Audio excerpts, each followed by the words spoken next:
feels strange to be here. Tell them what you were doing.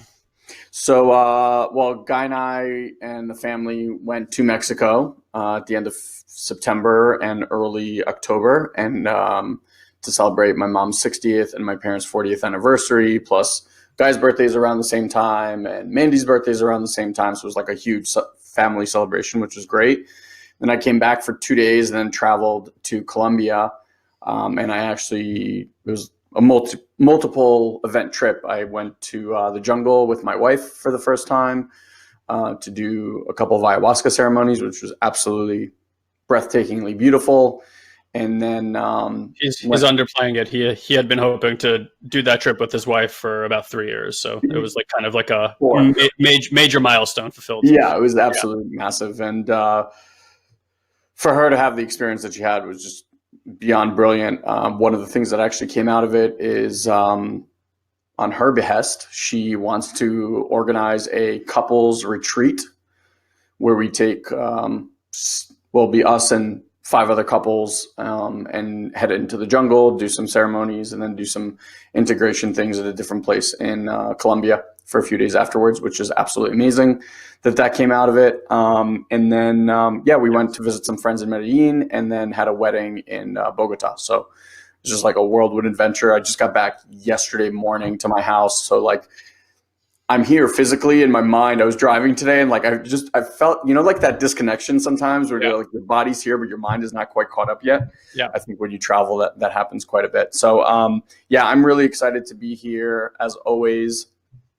These calls have kind of become, like Guy and I, one of like our favorite things that we do. And the reason is that every time it's really unique and very different.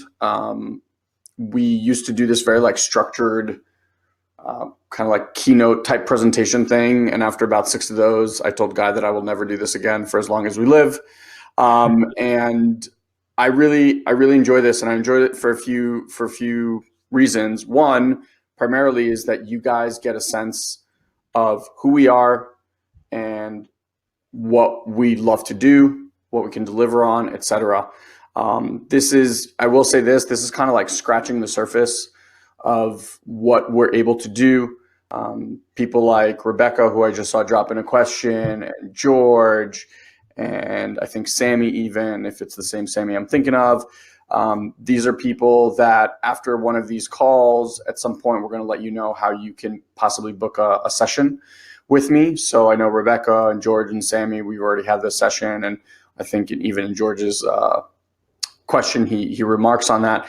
And that's where we really, awesome. So does Sammy. So that's where we really kind of like dive deep and work with you personally and kind of help you see the kind of work that we really do here on the back end. Obviously here, we can't really interact with you. It's kind of you're posting a question and we're going off of that. But this will give you a really, really great idea of the kind of coaching that we do. I want to say this real quick. I had an interesting call today, and I feel really blessed. I haven't even shared this with Guy today, but I feel really blessed that we're in a position where we get to say no. And what I mean by that is, I spoke to somebody today and I was just like, everything inside as we were talking, I was like, like this awesome guy, just not a fit for the kind of work that we do here and the kind of work that I like to do. And this person was really looking for someone to just give him feedback. Like, here's what's happening in my life and like, tell me what to do. And I sat there and everything inside of me kind of was like cringing. And I'll tell you why. Guy and I are not telling you what to do. We will never tell you what to do. There's plenty of people here that have gone through our programs. We don't tell you what to do. If you're looking for a coach to tell you what to do, we're not your guys. Like, I'm just telling you right now, we're not those guys. You're also not looking for a coach. If someone's telling you what to do, yeah, this is what I call what you're looking for as a crutch, right? Like, I think you're looking to displace responsibility so that you don't have to feel the liability of making choices. Absolutely. Yeah. And we're much more interested in helping you, like highlighting for you the doors to walk through, giving you a container that feels safe for the first time ever, possibly, to walk through those doors, to go and investigate what's there. But ultimately to find, your truth, find your alignment, find your answers within.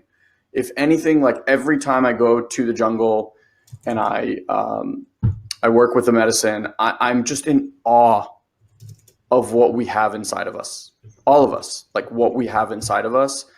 And the fact that we keep looking out here and trying to move and shape our lives to fit so it's comfortable in here is just like, it's become almost laughable to me.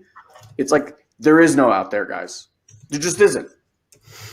Everything out there is happening for you to highlight and see what's happening inside. And if you just do this inner work here, everything out there shifts. So instead of like making this heavy process of like, I got to fix this and I got to fix that, I'm telling you, like, we're not those guys. People come to work with us to heal things that they have swept under the carpet or thrown in the back of a closet so deep that they have forgotten what is even happening or why these patterns are constantly running their lives. Like George is a great example, right? Like George is a super, super smart, very logic-based guy. And when we had this conversation, I was like, George, while that's produced amazing results for you, like it's time now to step out of that and really start to work on the inner game. And George's question, which I think we'll get to first here, is really like the struggles of doing that. Yeah. Because we've kind of like cut ourselves off from that as a part of us. But, I have a 6-year-old and an 8-year-old at home, and I can tell you, like, they're energetic beings. They have no logic.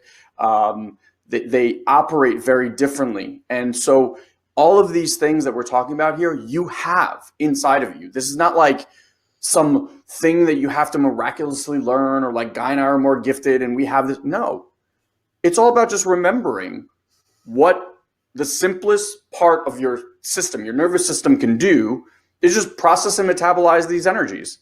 And once you have that access, it makes life, guys, so much easier. Mm-hmm. So if you're here to find someone to tell you what to do in life, you may as well turn this off, because we're not those guys.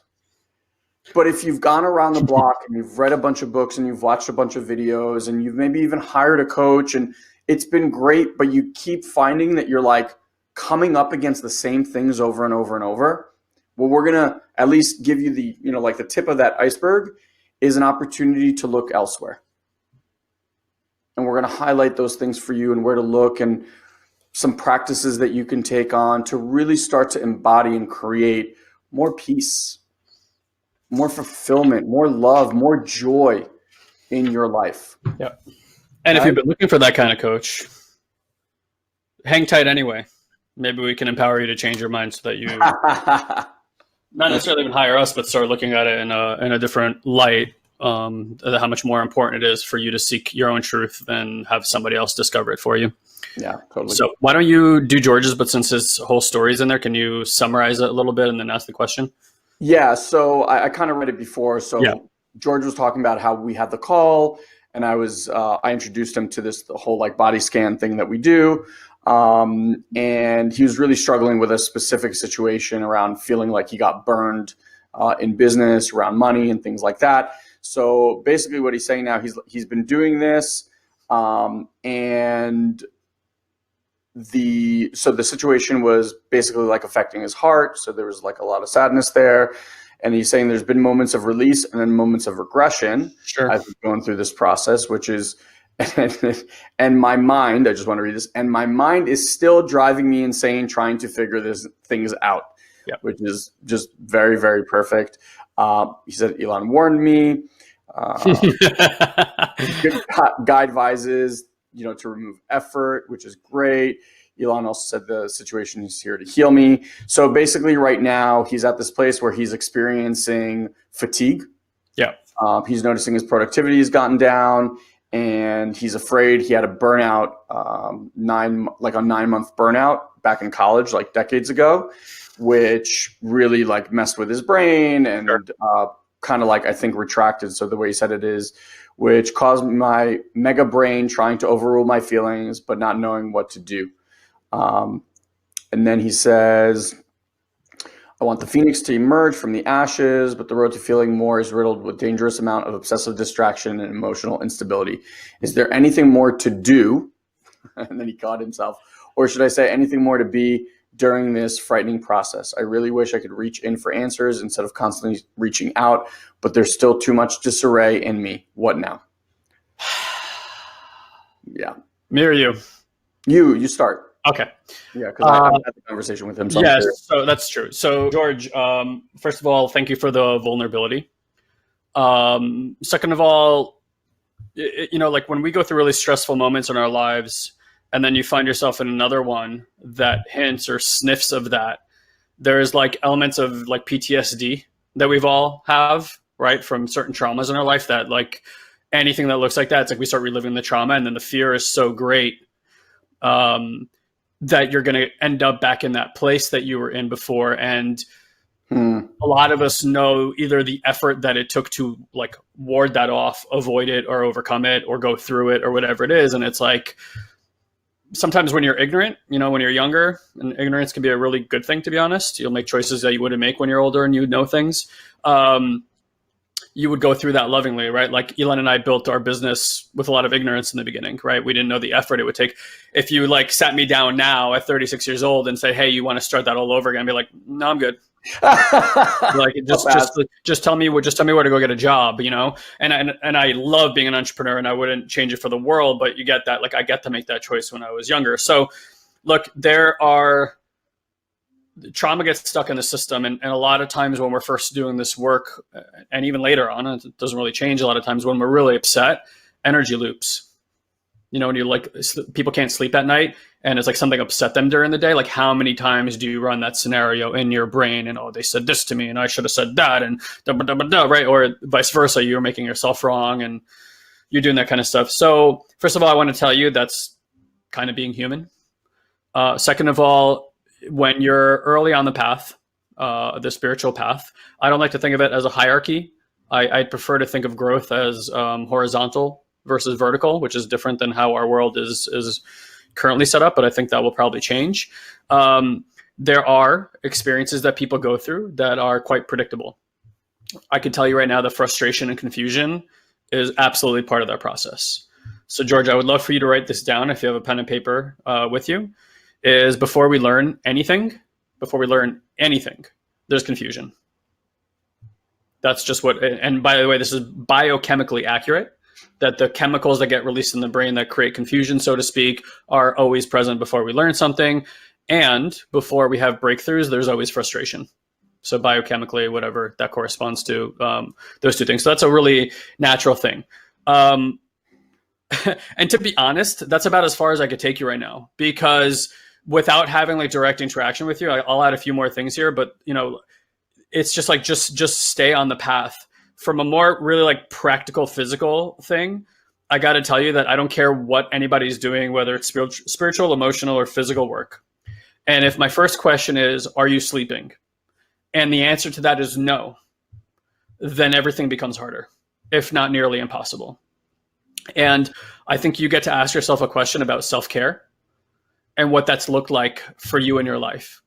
And if you are one of these really headstrong people, right, like you said, you have this like mega brain, it's probably overactive, it analyzes, it has a lot of rules and rigidity and stuff like this. One of the things the mind can do is convince itself that you can keep going when the body is screaming for mercy. Ilan and I have this override system in our body too. There's these different patterns that get etched into the system for all of us, but depending on how your system is set up, you're going to have like a dominant hand, right? Like we all have left and right hands, but for most of us, the hand is right dominant. Doesn't mean we all don't have left hands. So we all have these like developmental gaps for the most part, and we all have different variations and spectrums of them. But for like Ilan and myself, one of the ways that we got organized, and this is just like passed down from our dad and kind of like how our family runs things, we're the type of people that if we're like running a marathon or doing something and like we lost a limb, we would just like check in and be like, "Are we still breathing?" And we'd be like, "Yep, still breathing." And we would just keep on going on the marathon. Like we would, we'll figure out the arm thing later. Like we could just deal with pain that way. So this is a gift in some ways and such a hazard in other ways, right? Because when we're struggling And you can override that part of the system by building a framework within yourself that makes it okay to not listen to the body. This is that breakdown, right? So you're basically saying, like, I know that I'm having physical difficulties, that if I keep going this way, I can see I'm about to jump off a cliff. In fact, maybe I've already jumped off that cliff. Now I'm trying to figure out how to build a machine that's going to have me fly on the way down. And I'm not sure that I'm going to figure that out before I hit the ground. So some of the practices that we're giving you are really in contrast to how it is that you've operated for practically your entire life, right? And you can tell me if I'm right or wrong on this. So if you've been operating one way for, and I don't know how old you are, let's say 20, 30, 40 years, and suddenly you get a new practice, which is to start paying attention to the body. Think about a relationship where you've been in a marriage or something, but for 30 years, you've been the only one talking. And then at year 31, you suddenly realize that this is not healthy for your relationship. And at year 31, you go to your spouse, you're like, hey, I know I've been talking a lot for the last 30 years. Is there anything you want to say? And the spouse is like, well, now that you mention it, and they're just like, bah! Right? I would even say there's a step intermediary before that. It's like you say, hey, I'm listening. And the first thing they do is they go, bullshit. Right? So there's this like hesitation because trust has fallen out, and for most of us, like, we've not listened to these parts for a long time. And then we want to go in and be like, okay, well, now talk to me. And the part's like, fuck you, like 30 years. It's like, no. So there even takes that bit of time to just develop that trust in the beginning, where you almost sit there like, okay, I get that you're not going to communicate with me because I haven't shown you that I can even listen. And that takes time too. Go ahead. Yeah. So my point here is that, like, when you open that door, there is going to be certain experiences and things that you're not used to, which is like the body coming up and having opinions about what's going on. And you actually going like, oh shit, I'm not listening. I get to start taking care of this. And the question you want to ask yourself is, how am I going to take care of this? Okay. So here's the way we like to think about it. The mind is the adult, the body is the child. That's not exactly perfectly accurate, but it's a good diagram for what we're talking about here, right? If you think about what is the mind is an interpretation machine for reality. It's pretty much what it is. It's like a computer terminal that takes in data, and actually it's taking in data from here, to be honest, taking in data from here and interpreting it so that there's some kind of visual landscape, right?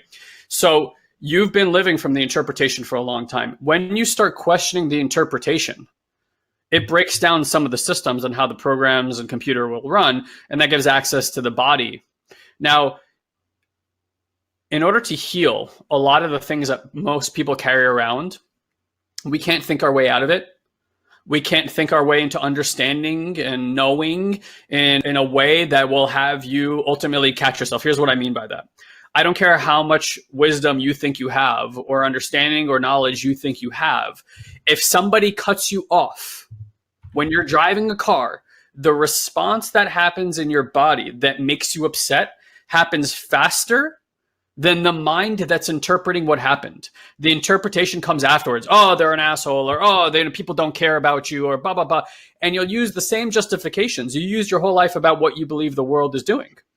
But the response happened in the body, right? That's the first thing. So it's almost like life is actually coming into the body. And by the way, I generally mention this, is that biologically speaking, we know now that for every 9 signals that the stomach sends up to the brain only sends 1 down. So the data is literally coming from the body and asking the brain to interpret it, right? So again, here's my point, is that because you're starting to tune into the body is going to say some things, lots of things that it's been wanting to say for a long time. That's going to cause your mind confusion and frustration, because you might not have coherence between your body and your mind yet. And that is a work in progress. That's a WIP, work in progress, right?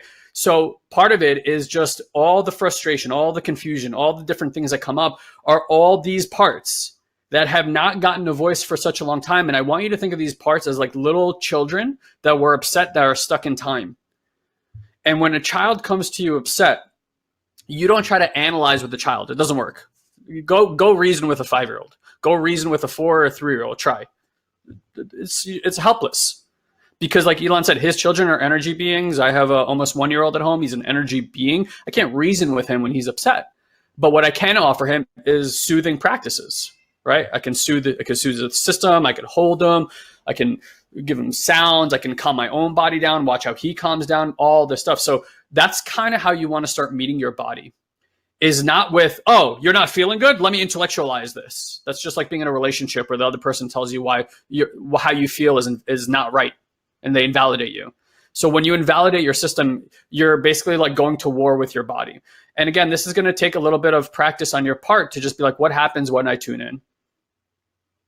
What am I listening to?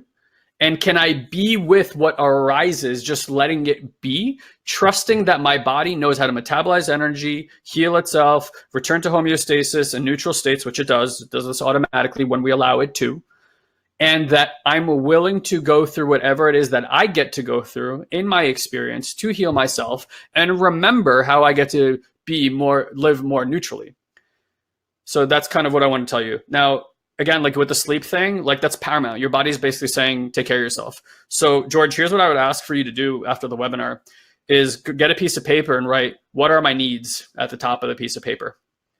And you may want to focus on self-care needs. Like, what does that look like? How much sleep do I get? Maybe you start going to massages once a week. Maybe that means like going to do some movement and exercise, yoga, whatever might feel good to you. Maybe it's surfing. I don't know where you live, whatever, right? There's something that allows for you to kind of regulate and down regulate the nervous system so that you're feeling just more grounded day-to-day life, so you can start making choices from that place. And then the last thing, and I'm not a doctor, so don't take my absolute word for it, but I would do some research on Siberian ginseng as a means to probably deal with some of the adrenal fatigue that you have, and some really good B12 on top of that. Yeah. The only other thing, and I was actually talking about this to someone earlier, it's like when we start doing this work and you're bringing this new system online, it's very natural, even as Paul was saying, to like feel very, very drained. Like when I was in the jungle, and my experience this time in the jungle, very different from my wife, was very physical and very it was more like a cleansing experience than a insightful, beautiful experience. It was very difficult for me this time, and I've never even had like 2 sessions back to back like that. Afterwards, though, because I wasn't resisting it, right? Like I was like, okay, this is what I get to go through at this point, is like to release this. And when you purge things, whether emotionally or physically, etc., it is very taxing on your body. Very. So when you guys are doing this meditation, and if you haven't done the meditation that George was talking about, then I highly recommend you go to satoriprom.com/meditate and grab it today. Bro, did you on that page, is there the long and the short version yet, or just the regular version? I'm sorry, of what? The meditation. No, there's only the long version. The short version we haven't released. Okay, so you could just head over there and grab it. And then when you start to do this work, I highly recommend, like, make sure you drink a lot of water. And when your body says that it's needing rest, rest. Like, the beauty is this: you're going to learn, as George is quickly learning, that when you start this process, your mind, which I'm assuming most of you here are highly, like, you're overachievers, you want to continuously produce results. It's like very, very important to you. And when life calls you to slow down and begin to receive and listen, there's this power struggle where, like, the overachiever part that wants to like run around and keep doing shit just wants to run around and keep doing shit. And there's this transition that happens where you're going to start to notice that in the slowing down and in the listening and in the tuning in, results are going to start to happen effortlessly and easily in your life like never before. And then the mind's like, okay, well, now they're producing this, let's do more. And it's just you're going to kind of ping pong between these two things back and forth. So again, I said this to you, George, before. I'm going to repeat it because this is something that we easily forget: patience and grace. Yeah. Just patience and grace. And again, George, just to put things in perspective, I think you and I had a call probably about not even 2 weeks ago at this point. So just really like let that sink in, that all this stuff is already shaking and releasing in just a short span of time. Franny, who I think I saw her. She was in here earlier. Yeah. You know, like Franny is one of our one-on-one clients, and by the way, she's here for this free session. And like we've been working with Franny in group for quite a while, but starting one-on-one fairly recently. And like the transformation that she's had between yesterday when we spoke and 5-6 weeks ago when we started, it was astonishing. Yeah. Like astonishing. I mean, even to her, astonishing. And it really is like, it's just saying yes to feeling through the things that your patterns and strategies have driven you away from because it wasn't safe to feel. So I just want to transition to Sammy's question because it's kind of like in that world. And Sammy, I know we've spoken before. And by the way, just before you do that, I just want to offer guys, like, we have this world that's obsessed with knowing, right? And the more data we have, the more we think that we know. Our individual journeys, part of it is our ability to stay in inquiry constantly. That you let go of the idea that it's important to know or that your value is in just what you know.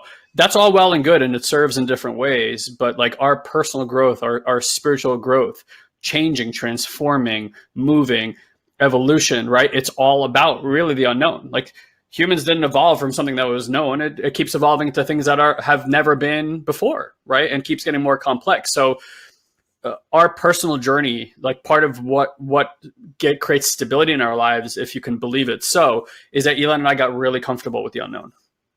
That doesn't mean that we don't hit edges that scare the shit out of us and sometimes put us back in our parts and old things come up and and all these things to try to protect you, because that's what the system does.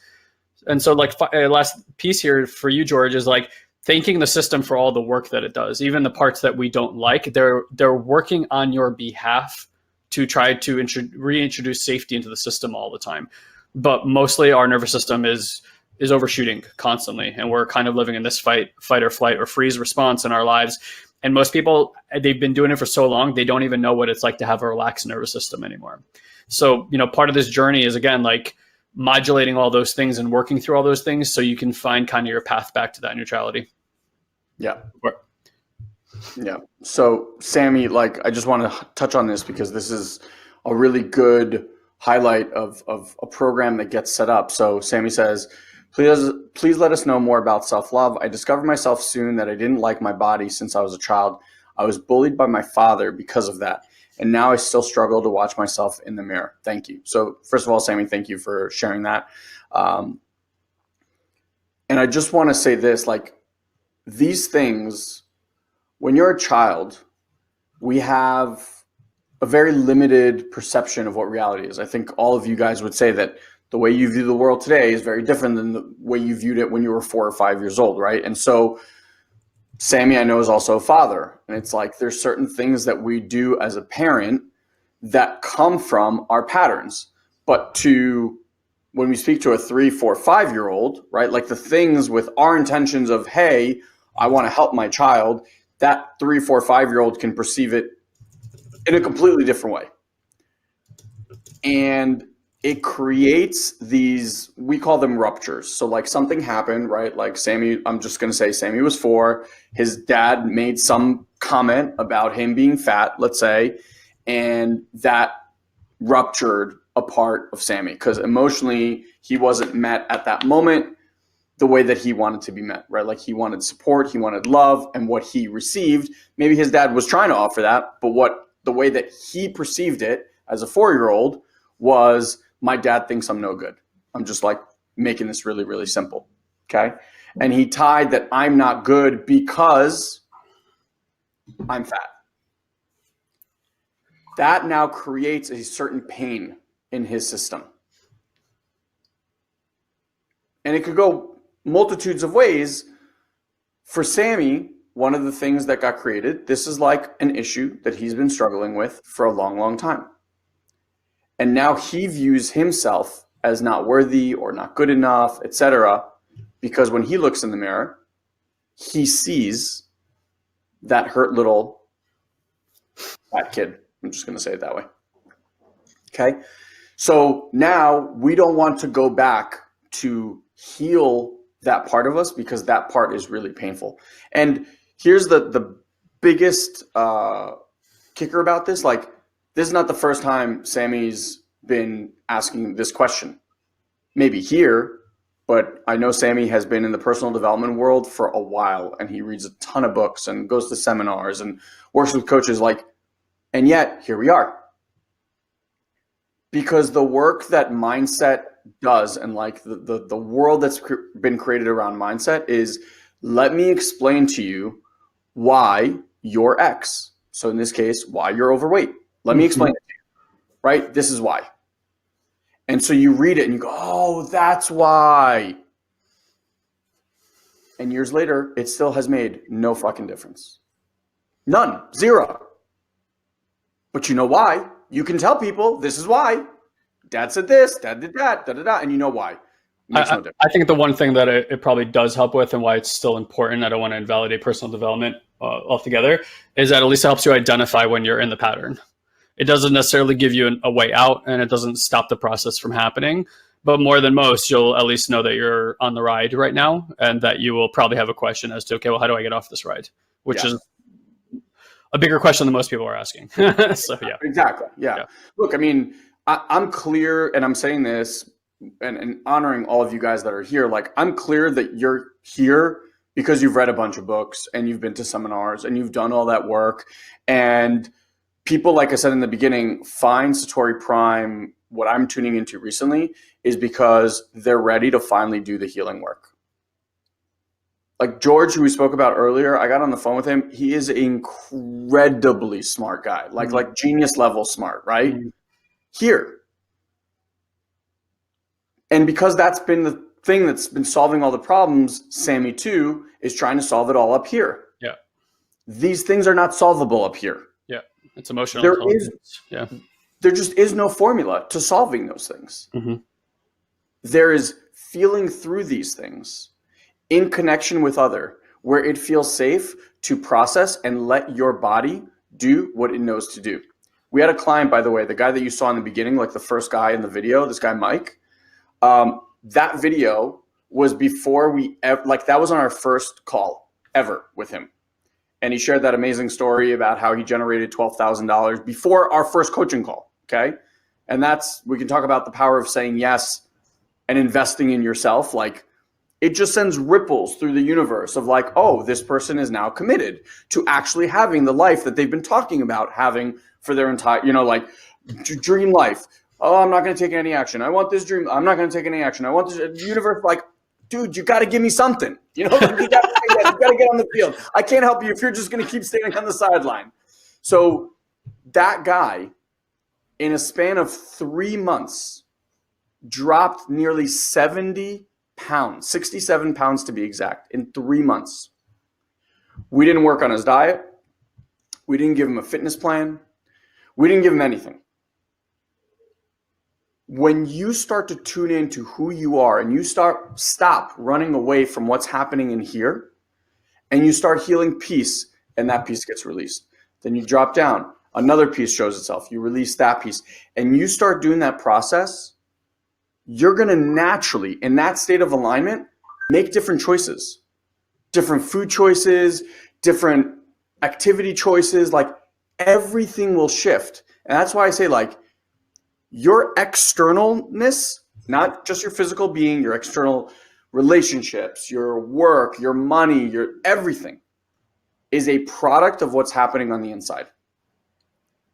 When this gets cleaned up, all the other stuff that you're trying to like run around do out here also gets cleaned up. And so for Sammy, like, being able to stand in front of the mirror, and this is why, Franny came up, because Franny said, like, for the first time in my life, the other day I stood in front of a mirror and I said, wow, I am beautiful. And I don't want to share her story because that's hers to share, but like, for that girl, that was a monumental, and I mean like out of this fucking multiverse big. And Sammy probably can relate to that, because like if Sammy could stand in front of the mirror and look at himself and go like, damn, I am beautiful.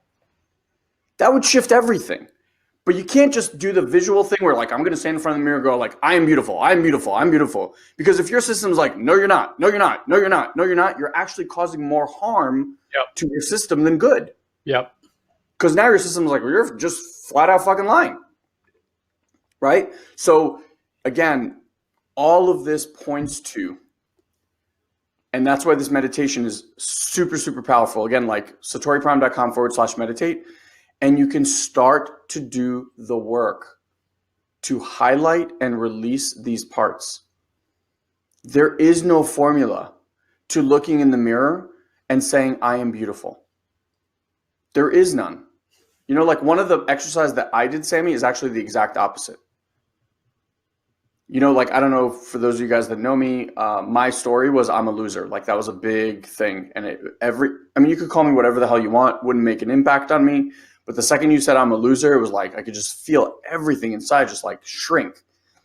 And I actually sat in front of a mirror, and instead of saying I'm great or I'm awesome, I just stood in front of a mirror and said, I'm a loser. You're a loser. And I could just feel all, because what I'm looking to do is I'm looking to activate the parts that I've been resisting looking at. And when you look at the mirror, first 3 days I did this, I just cried in front of the mirror. I just cried. I could not control the amount of sadness and pain that I was feeling. I would look right into my eyes and be like, I'm a loser. You're a loser. You're a loser. And just different tones and things like that. And Sammy, for you, maybe that's like where you want to start. It's like, what did dad say to you that hurt you so much? And what's that pain that you've been avoiding? And start with that, because in that release is where you're going to find the beauty, not the other way around. Absolutely. Go ahead. Sorry, there's things I need to add in there. No. I mean, something I wanted to just came up for me. I'm so inspired by it. I'll probably write something about it, like a piece on it. The mind, we've at least how we've set it up is it's a linear education. One thing grows on top of the other, right? Body education is really abstract. So again, if you like think about masculine and feminine energy, and I don't mean this in like the male female perspective, just like the energy of male and like masculine female energy. Masculine energy in general is the doer, linear, structure, rules, right? Like that kind of stuff. And the female energy is like very abstract, extremely fierce, like a romantic type of energy, right? So that's the difference. Like when you go into the body, you're basically turning, especially if you've lived in a very ultra masculine type of society, which most of us have, and you've lived that way and you've chosen that path, and like turning to the body is like turning to the feminine and allowing for that energy back into your body. And then like that abstract piece comes into play. But when you've been trained to just think about everything linearly, again, that's a work in progress. Like I said, that was a transition Ilan and I got to make about 3-4 years ago now. And I could tell you it was like one of the most healing experiences of our entire lives, because it's like everything else in life. Like nothing is healthy outside of moderation. When the only energy system uses masculine energy, which again, I don't have to tell you, like we have a planet that uses that, we're throwing the planet out of balance, right? And that goes for us as well. So it's like this deep dive for creating more neutrality, more balance in our system. At first, it's like playing with something new. It's like a new toy and you're not quite sure, you don't have competency with it. So just understand like that every educational process started with you being a student, then turning into a practitioner, and then eventually leading yourself towards a path of mastery. And the things in your life that you have mastered are the things that you leverage the most and create the most value in your life. And if you're saying yes to this process, then you're saying yes to that same process of student, practitioner, mastery. So we'll leave it at that for now. Christine, I know you asked a question about how are self-control with food and money issues related. I can get into that. I'd want to ask Ilan if you wanted to go down that road, but I see one of his kids is in the room. So I'll touch on it a little bit, but like honestly, I could probably do a dissertation on food and money for like 3 hours individually.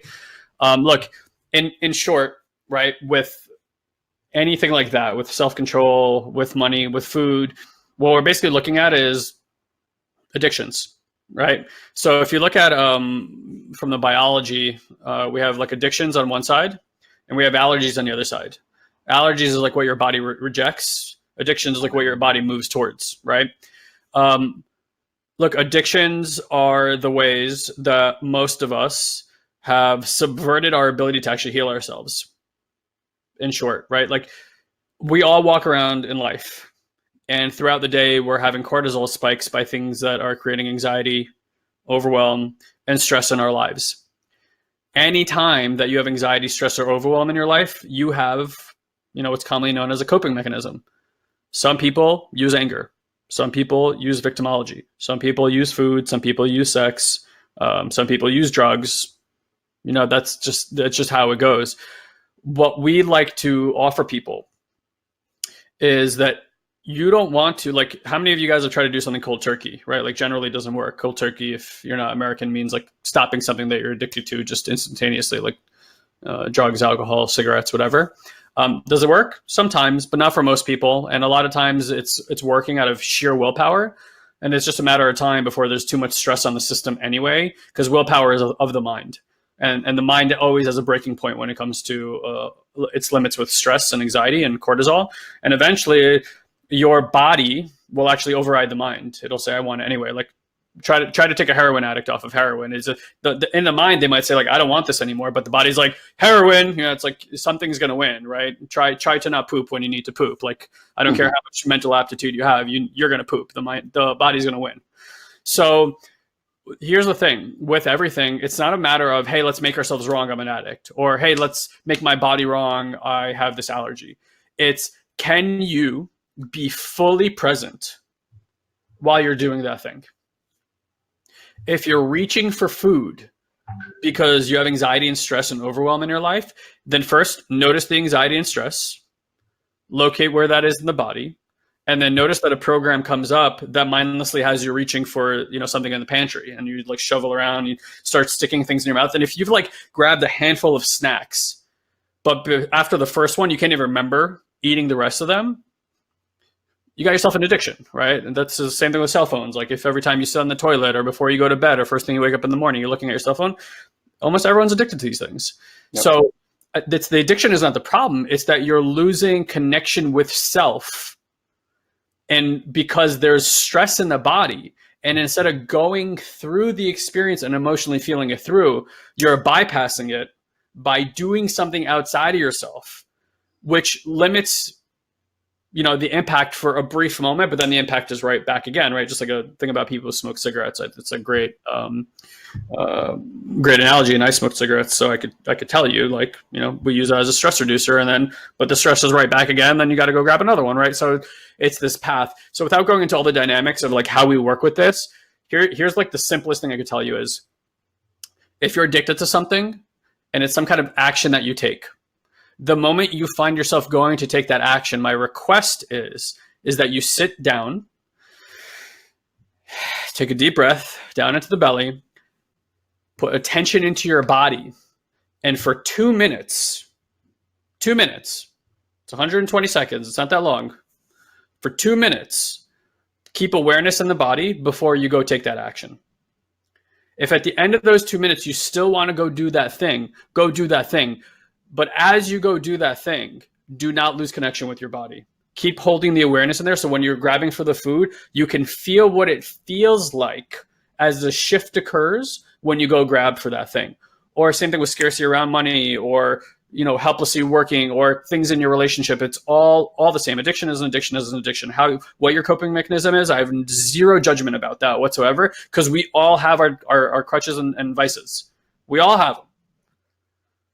So that's kind of what I would offer there. Paul writes, I'm bad for using my phone when going to the loo. It's out of boredom when instead I could just be. So, by the way, I'm, like, this is funny because he's like, it's just boredom. For me, I'm, when I'm working and we're doing this, like, I don't know if you guys know this, but like, this takes energy, right? This takes a lot of really focused energy. And so during my days when I'm doing like back-to-back calls or we're having coaching sessions, like Guy and I give, those of you that have worked with us, it's like you get all of us, and to be in present, connected awareness with another takes something. So like when I go to the bathroom, and I get to watch like a YouTube video or something, like for me, it's almost like a rest. Like I just get to like check out and let my mind just rest and wander and like do all of those things. So it's funny that you say like, for me, it's boredom. For me, my story is just a little bit different, like, but we're doing the same thing. Yeah. So it really is a matter of interpretation. Paul, what I would offer is like, if that's what you're feeling, right? So there's this like shame part that comes in and it goes, oh, I'm not doing something good or something, like, right? So there's judgment there. So if that doesn't feel in alignment, find something else. You know, like maybe put a book that you really like in the toilet. And then when you're there, just read something that uplifts you and helps you and educates you, and kind of like when you leave makes you feel great. Because anytime that we're shaming ourselves, right? So like you have a concept of this is right, this is wrong. So anytime you're making yourself wrong for something that you're doing, it's like beating up the child inside. Yeah. Okay, like you're not doing enough, you're not doing good enough, da da da da da. And these are the things that we just want to make ourselves really aware of as we're doing them. Beautiful. Can I jump to the next one? Yeah, totally. Do you want to actually do just let them know how to set up a call with you if they're interested, and then we'll do the next one? Sure. We can jump into that. Yeah, that's a great idea. So, look, if you guys, obviously, like I said, this is kind of scratching the surface of what we're capable of doing. What you're capable of doing. Good board, yeah. With some guidance. Sammy, I know that I've spoken to Sammy and Rebecca and George and things like that. So if you guys want to book a session with me and actually take this work on a more personal and deeper level, one of the things that we do on these calls, if it shows up in the space, is I can actually help track your system and, kind of like I did with George, highlight for you the part that's really active, that's having you run towards food or having you escape in some sort of way, and make you aware of it, kind of like point to it in a way that you can get a felt sense of it and really let your system feel, you know, what the contraction feels like, what the openness feels like, what well-being feels like for you and your system, things like that. So if you're interested in doing that, typically, so you know, we charge right now $2,000 an hour to work with us on a one-on-one basis. We're going to offer a 30-minute, sometimes they go over, they're about like 40 minutes, call with me, not with someone on our team. You'll actually get me, and it's just $99 to book that time. When you pay the $99, the first thing we're going to have you do is fill out a questionnaire. That way we can kind of know a little bit about you and what you're up to in life, you know, what areas you're looking to work on and things like that. And then after that, you'll be taken to a place where you can schedule a call with me. My request is, please, like when you schedule these calls, mark them in your calendar and show up. And if you can't show up, please let me know. Obviously, like I said, my time is very, very valuable. And I always show up for these calls exactly on time. So the link for it, Guy just dropped it in there, is satoriprime.com/masterclass. Okay. Again, we'll have a conversation. If at the end of it, I feel like the masterclass is a good fit for you, we can talk about that. If the masterclass is not a good fit for you, we can talk about some of the other things that will help and support you. But think of this more as like let me figure out who these guys are, what they're able to do, and does this feel good for me to do? I said something before that I just want to reiterate. There's a really powerful thing in saying yes. We are afraid to say yes. And the thing that makes us afraid to say yes is the thing that is stopping you right now in your life. You want a relationship. I want to move forward, but I want to go on this vacation, but I want to move to this country, but I want to, you know, increase the prices of my business, but whatever the thing that the but is, it's not new, and it's the thing that's been stopping you your entire life. Some of you think that like you need to get to some sort of place in life in order to invest in self, in order to, you know, do this. And so you like sit on the periphery and doing all this stuff. And like I said, the universe is just waiting for you to get onto the court, to stop yelping from the bleachers about how life is and isn't. You got to get on the court. And saying yes sometimes can make one of the biggest shifts in life. So I get that it's scary. I get it. I spoke to Rebecca the other day, and I'm like, I know what it took for Rebecca to take that step, pay the $99 and schedule a call. It was massive for her. And the call was big, like real big, because we got to highlight some things that, have just been hiding. So again, I'm telling you right now, this isn't for everyone. But if you're here to do some deep healing work and start moving life in a completely different direction, I promise you that you will get off of that call like a new human being. You will hear things that you've never heard before, and you'll experience things that you've never experienced before. So that's a short little plug. Again, satoriprime.com/masterclass. And yeah, we'll go from there. Yeah, and if you guys have any questions about that, let me know, and then we'll have a brief conversation at the end again for some other options for those of you guys that feel like that's not for you. All right, so Rebecca, should be broadcast now. It says, right now I'm having trouble finding self-forgiveness when I need to find balance. I've begun my meditation practice and already know I have a lot to focus on in terms of breathing deeper in my stomach as I hold most of my tension there. It's great awareness. I'm also needing to work a lot on the issues and tension I hold in my shoulders. Sure, very common. Due to my needing to do this work, I'm struggling inside myself to let go of the material and trust that when my body is telling me to take these days to rest and focus on this practice of releasing and healing, that's okay to not be working and not be doing anything else. I have not been unemployed for this long before, and it's a challenge. For someone in my position, what help can you offer? I'm thinking it's just too close. I'm thinking is just to close all of my browser tabs and just focus on my course. But on an inner level, I would appreciate your coaching. Okay. So a few things. Number one, great awareness with the body, right? Like you're feeling through where things are.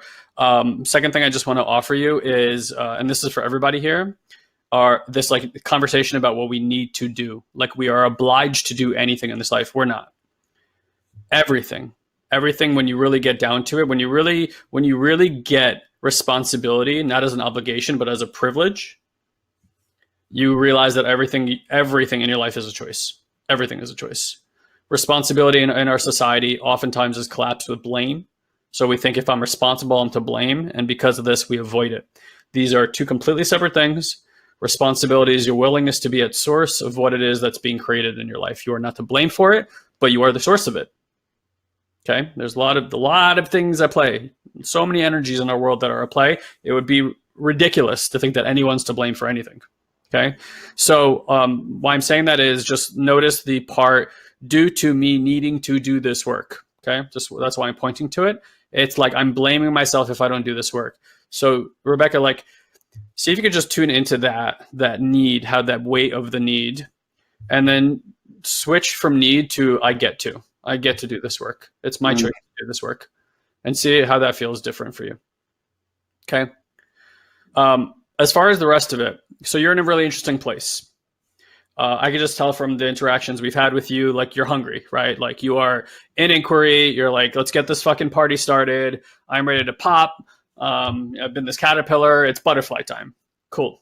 So with that in mind, being a butterfly, okay, I'll leave that alone. Like things that fly, I won't leave that alone. Things that fly, including butterflies, don't use a lot of effort to do so. They stay up in the air for very, very long periods of time. I'm sure there are birds that probably use a lot more effort, like predatory birds, kind of like a cheetah uses a lot of effort very quickly. But look at a hawk, barely flapping its wings, just using the thermals, kind of like flip-flopping around, right? Like doing its thing, like working with the energy. If it sounds to me like that's where you're at now. When we've been so accustomed to constantly being in motion, taking action, trying to achieve, and again, you guys get to look, don't take my word for it, how much work we've done, most of you, for very little gains. There may have been moments in your life where you got more out of doing it, but then the programs come back in. They start sabotaging things. Relationships go sour. You lose a lot of money. And you kind of get back to where you were, and then it's like, oh shit, here we go again. All right. If you can relate to that, you can just drop like a number 1 in the chat box. I certainly can relate to that. So there's a test that we all get to run at some point in time. Whether it's this lifetime or 6 from now, I don't know for you guys. I know that when the idea was an idea at first, that life can be easy and effortless, that was very exciting to me.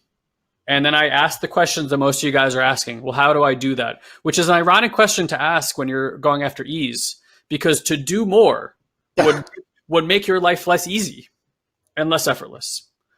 So again, I kind of dropped this hint before that the mind is looking for this linearity, this how-to, this formula to figure everything out.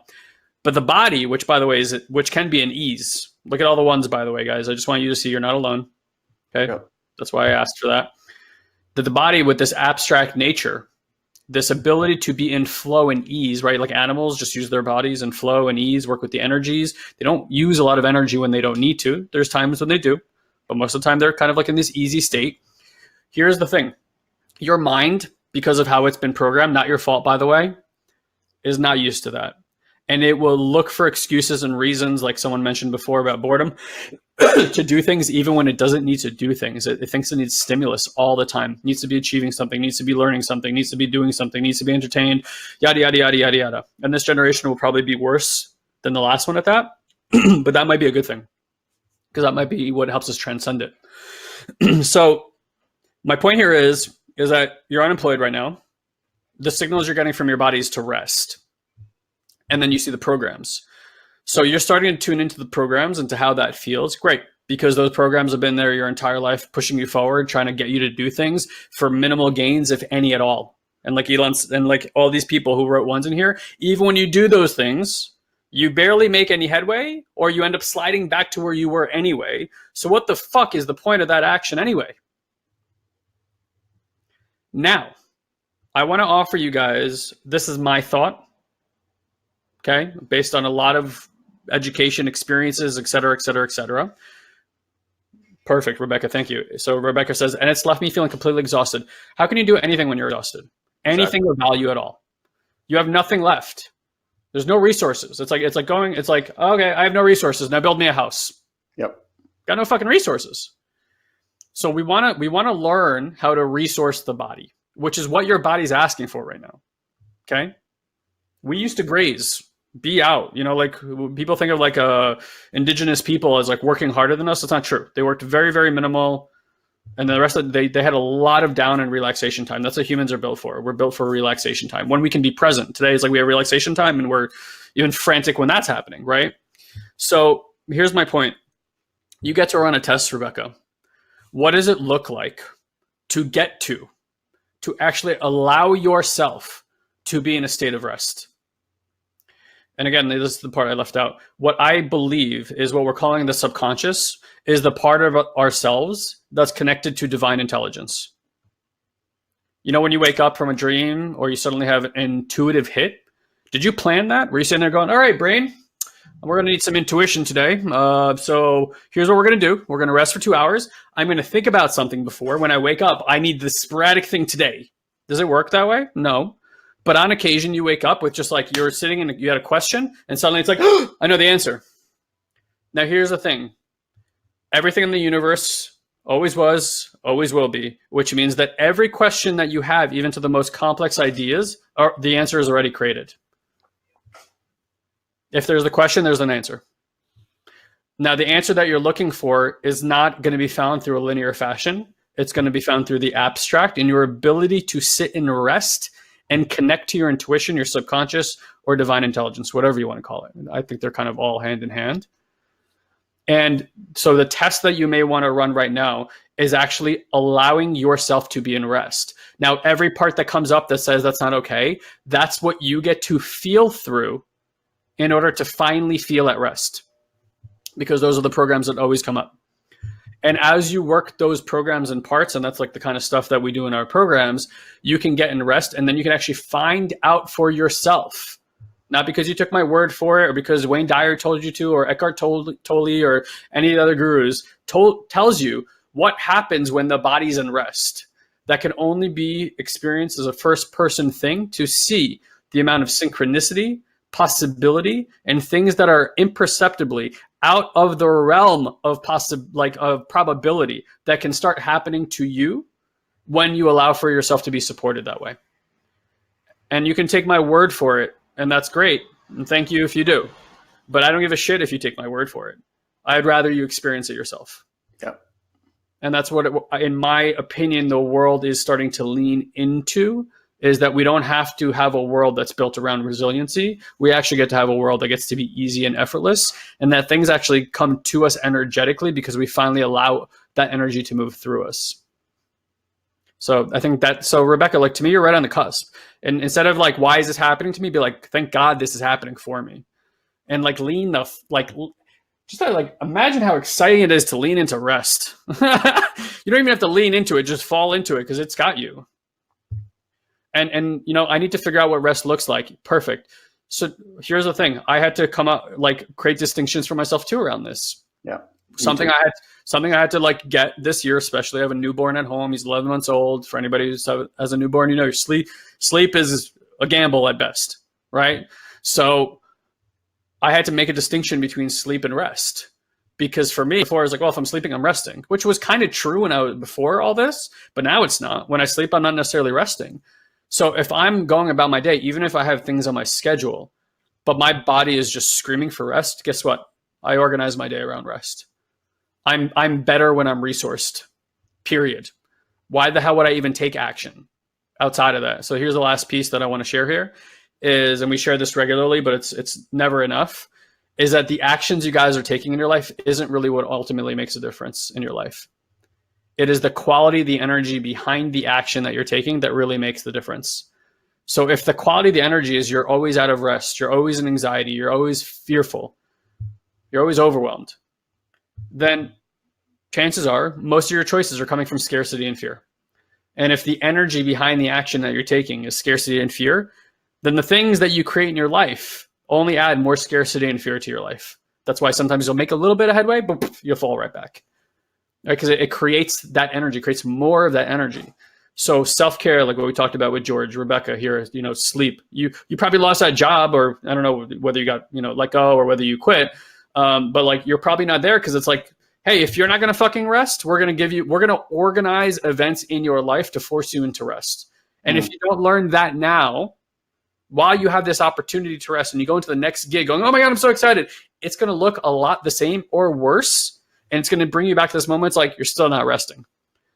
And next time it'll be something more severe, like heaven forbid, something to your body or whatever it might be, right? Like illness, who knows? It'll do that. So I'll leave it at that. Sorry for leaving on kind of like a more negative take, but that's just what we've seen. It's like, if you don't get it now, you're going to get it later. It's all here for you to learn. Mm-hmm. There's no avoiding it. That's the part that I think is really interesting. And again, one of the downfalls that Guy and I experienced with doing a lot of mindset work and reading a lot of books and doing those things is we got really good. I mean, really good at what we've now started to call spiritually bypassing things. And I was explaining this to someone, the beauty of mindset is it really empowers you, right? It helps you create new contexts for how you operate, how people operate, things like that. And it really helps you to move forward. And so what I noticed is I'd have this thing show up in my life, and then I'd reframe it and do all the things. And then instead of experiencing that pain again in a week or two, it was okay, now I didn't experience that thing for 2 months. And then I would look at it again, and maybe the next time was a year, maybe the next time 2. But after doing this kind of work for 10 years and still kind of coming back to that same thing over and over, it was out of almost sheer frustration. Guy and I luckily started this when we were really young. Guy was 19, I was 21. It's I was like, wait, am I going to have to do this for the next 80 to 100 years? I'm still going to look at it. This doesn't make any sense to me. That's exhausting. I was I thought I did this already. And I'm sure you guys have that same experience. I thought I already went through this. How the fuck am I looking at the same thing again? Come on. And that's when we really started to look at just completely different facets and completely different methodologies. And I have to say that now as things arise, there's been shifts. Like a lot of the conversation today is you guys starting to play in this world, and what you're coming up against is fatigue. The mind chiming in and wanting to understand more, wanting to do things faster, wanting to produce, like all of this stuff. I mean, we went through all of this, right? As you continue to deepen this work, and it really is about in training the body to see certain things, Guy and I are creating more and more every single day, the ability to, like, as things come up, not to go to the mindset stuff, which was like, okay, let me just reframe this and feel really good about it. And that's how it was in the beginning. So like I was doing that 10 out of 10 times, then I started to play with this, and it was like, okay, if I can remember to even 1 out of 10 times, to instead of trying to like bypass this, to actually go inside and be with it, even if it was after the fact, I was like, woohoo, that's a win, And now, maybe I do that 4 or 5 out of 10 times, which is incredible to me. That as things are arising, I'm not like out there trying to fix them or do any of that stuff. I'm just like, I just get to be with the sensation. And the beauty is that, like, look, I mean, kids are just an amazing thing because there's just this energetic being that's just constantly feeling.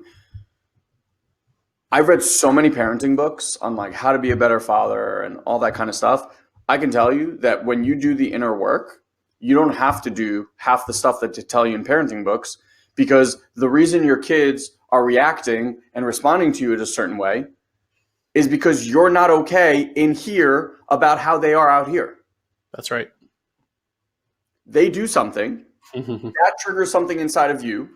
You can't be with the way that they're being. So, for example, if your kid is really sad, okay, and you have sad as wrong, that's going to upset you.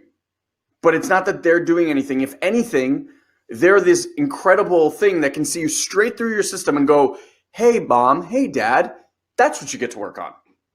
And they like highlight that for you. But we just go out and like, no, that's not okay. You need to fix all this. It's not about that. Not about any of that. And then when you heal that part, and now all of a sudden, like, sad becomes, okay, I can be with sad. I've worked through the parts in here that allow me to feel sad as part of an expression of being a human being, not something I have to run away from. Then guess what? The next time they be sad, you can hold space for them to be sad. And guess what they do? They be sad, and 3 minutes later, they're back at it. Mm-hmm. But it's the resistance to them being that certain way that all of a sudden is like creating more of that. And you're like, I don't know what to do. I can't control them. And this, by the way, works with everybody. Sure. It works with your clients. It works with your spouse. It works with your friends. It works with everybody. The first thing always, I didn't cut you off, right? Mm-mm. Yeah. The first thing always is validate where you are. How many of you guys, like, I know, I don't even have to ask. You grew up, right, with parents that invalidated certain experience that you had, how you felt, this or that and the other. Like, how does that feel? It sticks in the system. There's something wrong with me. I'm no good this way. And then we build a protector that starts managing this part that doesn't get to show this part. So then you're sad or you're angry, and this thing comes in and be like, you can't do that, right? And it's like mom and dad's voice in our head. That's why I always say this. Like, it's very difficult to be around parents for a lot of people, most of us, if not all of us, because the programs that you have, the ones that that judge you internally, the inner critic that the mind has, were adopted from mom and dad, and they adopted it from their parents, and it was way worse what they got. It's usually a dumbed down version of what we get. So it's like that. You see your parents, and there's the inner critic in physical form. Like it's going to feel funny, right? There it is. So just something to note. All right, let's do as many more as we can. Got Lyra with the coolest freaking name of all time. I wonder what that means. Huh? I wonder what that means, that name. I thought Lyra was like lioness, no? I don't know. How do you acquire the balance of being in the present moment when your mind is constantly going elsewhere? Perfect. So you start with just kind of noticing that, right? That's the first thing. I know it seems so simple, but it's like it really is.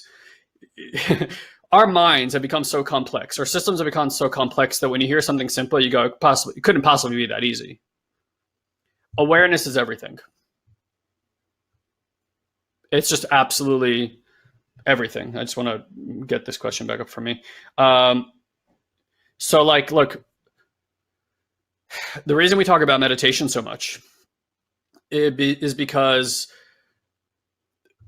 like being present with the mind is nearly impossible for people who first started meditating. You know that it's like just sit in silence. I don't want to tell you that there is an actual application to what the goal is of meditation, but a lot of people use it to try to quiet their minds. It's a really fucking frustrating thing because your mind is never quiet, hardly ever. It's not its job to be quiet. You are actually telling a mechanism of you that was given an extremely important job to stop doing its job, and it doesn't know how.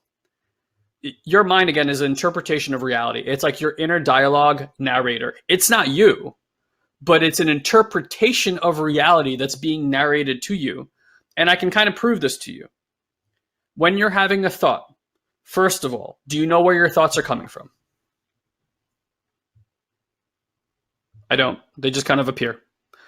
Second of all, are you listening to your thoughts? Are you the one listening, like an observer that's listening? You are, right? And if we just sit here and I say quietly, your mind's going to be, okay, maybe this is weird. I don't agree. I agree with this. Okay, blah, blah, blah. And it's going to keep on going. What I would offer you is that who you really are is the listener that's listening to the thoughts, but you're not the thoughts.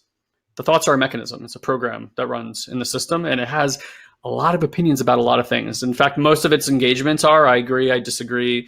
Is this right? Is this wrong? Can I trust them? Are they trustworthy? Is it safe? Is it not safe? That's pretty much its preamble over and over again, back and forth, right? So if you just think that like, oh, okay, well, they're saying to be present. Well, I'll just be really present. It's not going to last. Part of what awareness allows us to do is to be in multiple places at the same time. Have you ever noticed that you can be in a conversation, almost listening to the other person while listening to a conversation in your head at the same time? In fact, you're not actually hearing what the person is saying. You're hearing what the conversation is in your head is saying about what they're saying. And that's what you think they're saying, but that's not what they're saying. But again, like notice how you're in two places at one time. You're here and you're here. This inner and outward like juxtaposition of our awareness and how it exists. So I'm bringing this to your attention, because it's important to bring to your attention. Even if that's all you got out of what I just said, cool. You got a lot of value from today's webinar, I promise you. And meditation allows for you to put the awareness and start putting it back into the body where for most of us, it stopped being safe to be. How are you going to feel safe in this world? By trying to understand safety.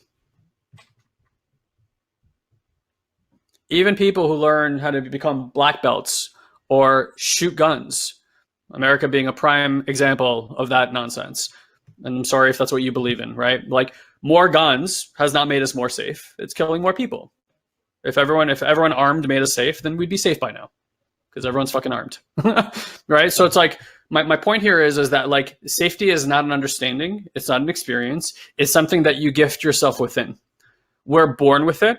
And it's something we lose along the way because of a lack of energetic attunement from parents. Not your parents' fault, not my parents' fault. They were never taught this. No one's taught this for probably millennia. How to actually be energetically attuned to your kids. So when you get energetically attuned, the system as its foundation builds in certain applications that are safe, and then times where it's not. And most of us are acting out of the not safe in the world. And that's where you look around. You look around everywhere in the world, it's people acting out of lack of safety. So the mind will have you believe that if people thought like you, felt like you, and acted like you, that you would feel safe. So what do? When you believe that, then your strategy is to go around and try to convince everybody around you to act like you. But nobody acts like you because everyone's an individual. And then you get into this like grappling war about who you are in comparison to everybody else, which is not fun. Makes you feel like shit most of the time and makes other people feel bad too, right? So it's like if we want to create safety in this world, if we want to feel those things, then that is an experience we get to give ourselves. And that's what the meditation that we keep talking about. It's designed around creating more safety in your system so that you can actually feel safer in the body. Now, we said the action doesn't matter. The energy behind the action is what precipitates what you'll get in life. If the foundational core of who you are is safe, and you always act out of safety, or 90% of the time, or 80% of the time, or 50% of the time, or 40% of the time, you act out of safety, not out of scarcity and fear, not out of a fight or flight response. Can you see that the choices that you would make in your life, whether it's a partnership around money, your health, or anything else, that you're going to start making choices that are much greater in alignment with who you are and what you believe in versus what society has told you is acceptable for you, which has nothing to do with your personal truth. Your personal truth is found when you feel safer, because then you could say things to yourself that you've always known but haven't been able to actually verbalize or listen to within your own system. Because what if, right? All these what ifs, in order to, da, da, da, da, da. And when those questions get to stop, they stop not because you stop them. They stop because you start feeling safer. So again, like I'm not going into all the logistics, but I kind of want to give you more the bigger picture, which is when you come back to the body, you naturally organize your system around safety again. When you have safety in your system, it's a completely different life than what most people are living. Very, very true. Do we have time for one more? I think we do. We can try to squeeze it on in. Marinelle says, this might be a little bit overlap, but we'll see. How do you get over getting triggered big time by people? And that the most by someone you love, and the most by someone you love, can you overcome it? Can you overcome it yourself, or does it need professional attention? And I think it kind of goes to what you were saying with the kids before. Yeah, exactly. So I just want to bring that back up. I love, does it need professional attention? Yeah, big time professional. It needs your attention professionally is what it needs. Yeah, exactly. So Marinelle, by the way, congratulations on taking the next step. I saw that you started the process to book a session. So we'll dive into this a lot, but. Look, what if instead of thinking, because this is what happens, right? Tell me if this is accurate. Just drop in a 1 if this is your experience, right? Someone is activating you in your life. We'll just call it that, upsetting you, frustrating you, making you sad, etc. And where your mind goes is this. If they only stopped doing that, if they only knew this, then they would stop doing this to me.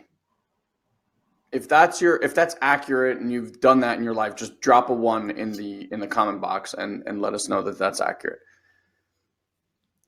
Because that's the way that most people operate. It's like, and again, it's not even you, right? It's like people are doing what people do. And then our mind goes, oh man, if they just knew this, or if they just didn't do that, or if they didn't say this, or if they said that, and that's where our mind goes. What we want to start shifting to, because look, you've tried that. You know how that works. If that's working for you, keep doing it. Chances are that doesn't work for you, because that creates a lot of resistance and a lot of upset. Because internally in that is a judgment about the other person, a resistance to the way that they're being. And like I said with kids, resistance creates more friction. So if there's resistance in here to the way that someone is around you, that's going to create an upset in their system, and they're going to start doing more and more of that to you. And that's why these cycles keep repeating. So, Marinelle, the way to shift that, or to start shift that, is to just get that everyone in your life that shows up is simply helping. It's like a mirror that you get to look into. And if there's an upset or a stress or a contraction or anything that's happening here, it has nothing to do with them. They're simply here as a messenger to show you what's happening here internally. They're pointing to what you get to look at and hear and heal for yourself. Because the things that are being triggered inside of you guys are not new. You didn't create them last Thursday. They have all, and I mean like all of them, have been in there since the time you were probably 8 years old. All of them. So what's happening is it's like I just blanked on his name. Mickey. Surrender Experiment. Oh, Michael. That's so funny how that always happens. Michael Singer. Singer. Oh my god. Yeah. The guy that I love. It's always so funny when somebody asks you, "Oh, what's their name?" It like immediately makes your head go blank. Yeah. Yeah. So he uses this great analogy. It's like your body in here is like everything that's bad that's ever happened to you.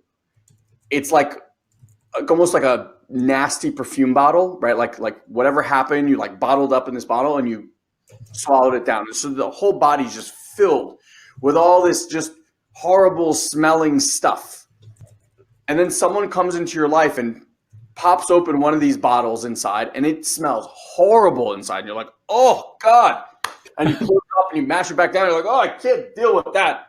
Stop annoying me, right? Where all it's trying to do is like when they poke that thing and it opens, what they're actually trying to show you is, hey, you're ready to now release this thing. You don't have to hold it inside. You can let it go. But we don't do that because we haven't been trained to do that. What we do is we go, oh, that smells so bad. Put it back in there. And we've been doing that since the time we were 8 with all of these different things. When we release these things from inside, that's when you guys find alignment. That's when you guys find effortless ease. That's when relationships start to blossom. I'm just reminded of this woman that just completed the masterclass, and she came in and was like, her relationship with her husband was a real struggle to the point where she like, on one of the first calls was like, I don't know if I want to stay in this relationship. You know, he does this, he doesn't do this, he does that, and blah, blah, blah. And like, you know, a typical coach would explain to her why her husband does what he does. So that now she has a label. Whoa, he's just doing that because, you know, this happened to him when he was 4 and blah, blah, blah. Like, cool, difference. He's still doing that. Yeah. But her resistance is what we started to look at. It's like, where is she being responsible for how he shows up? Mm. And when she started to do that work, she would get on a call one day, like, I don't know what happened. He's completely different. And I was like, isn't that something? No conversations with him. No like, hey, you know, this is how I... Look, I'm not knocking any of that stuff. There's a lot of power in having conversations. Like, communicate more with your spouses. Trust me, your relationships will be better. Trust me. The level of communication is the level of love and intimacy that you have. Period. End of story. I don't give a shit what you tell me. Love and intimacy is how much you communicate. Okay? Communication falls out, love and intimacy falls out. But there's this energetic part that we don't talk about where it's just like she's resisting certain things. And that has her subconsciously act in certain ways. When you're upset at someone and you don't communicate that because something in here is bothering you, you act a certain way around them. And that way triggers certain things for them. So it's like if we're this energy being and we're bouncing energy back and forth and all of a sudden something happens and you take that energy, go, I'm not giving you that energy anymore. Guess what that other person's feeling? That lack of energy, right? Now, you didn't do anything. You didn't do anything. You just went, whoosh. And in that process, something happened. They now get worried. They get triggered. And they either get aggressive or run away or whatever it is. And now what's happening is 2 6-year-olds are just going, me, like that, back and forth. And you're like, I wonder why this stuff doesn't work. So instead of looking at it as they're upsetting me, they're not doing anything. I am currently upsetting myself. Try that on. I am frustrating myself. I am saddening myself. I am exciting myself. And start to play with taking that personal responsibility and noticing what's happening in here. Like I said before, you know, before you reach for that bottle of wine or a drink or a smoke or whatever it is, something's happening in here that you're uncomfortable with. The smell has opened. It smells really fucking bad. So you want to wash it with some wine. You want to wash it with a cup of this. You want to wash it with some ice cream, whatever it is. Stop and notice, what is that smell? Because that person has just done you a huge service by highlighting for you something that you've been holding in your body for decades that it's time to release. And when you release it, they'll show up completely different. Beautiful. All right, guys. So for the rest of you guys who asked questions and didn't get them answered, if you are interested, please send us the questions or to support@satoriprime.com. We'll do our best to answer them. But obviously, you see it's just kind of like conversational thing. For those of you guys that took the application, amazing. Ilan will get back to you to schedule calls. Just please fill out the applications. And we look forward to talking to you and finding out how we can help you on your path, if that's an alignment for you. For everybody else, how many of you guys know, like, you've been on this call or you've been on a bunch of calls, and even if you're not taking an application, though, you want to participate in work, like you want to continue your education? Just put like a 1 in the chat box. I know that we're a little bit delay. So the reason I want to bring this up is I think oftentimes we don't let you guys know that there are lots of different ways to participate and work with us. Okay.